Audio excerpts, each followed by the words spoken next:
বিশেষ করে আজকালকার যে হতাশা, এগুলো বেশিরভাগই হলো আমাদের অনেক খাই খাই স্বভাবের কারণে।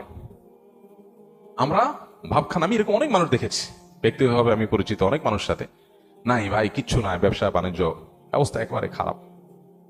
এরপরে দেখা গেল ছেলে ফেলে নিয়ে, বাচ্চা কাচ্চা নিয়ে উনি ব্যাংকক গেছে ঘুরতে। ভাই ব্যাংকক গেছেন ঘুরতে, আপনার না খুব অসুবিধা? ভাই এইটা তো 10-20-50 লাখ তো অ্যাকাউন্টে আছে, এটা তো কোনো ইয়ে না। আমি কোটি কোটি টাকার যে ব্যবসা আছে আমি সেটা কথা বলতেছি, ফ্যাক্টরি গুলা বন্ধ, হান তান, কিন্তু ওনার সব চলতেছে। মানুষের চাহিদা যত বাড়ে সে তত দুঃখী হয়, চাহিদা যত কমে সে তত সুখী হয়। এই জন্যই কানাআত বা অল্পে তুষ্ট থাকার শিক্ষা নবী সাল্লাল্লাহু আলাইহি ওয়াসাল্লাম দিয়েছেন।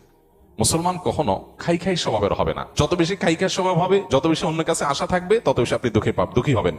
এই জন্য এই জিনিসটা ছাড়তে হবে। কারোর কাছে আশা খুব বেশি করা যাবে না, এবং অন্যের সাথে কম্পেয়ার করা যাবে না। বিশেষ করে অন্য আমার চাইতে ভালো থাকলে ওটার ব্যাপারে কম্পেয়ার করা যাবে না। আশা বেশি করবেন, ধরা খাবেন। পৃথিবীতে আল্লাহ ছাড়া আর কারোর ব্যাপারে আশাবাদী থাকবেন না। এমনকি নিজের মা বাপও না, নিজের স্ত্রীও না, স্বামীও না, সন্তানও না, ভাই বোনও না, জিগরি দোস্তও না, কারোর ব্যাপারে না। আশা করেন, খুব বেশি আশা করে বসে থাকেন না। আশা করার পাশাপাশি এটার জন্য প্রস্তুত থাকেন, যা আশা করতেছেন তার উল্টাটাও হতে পারে।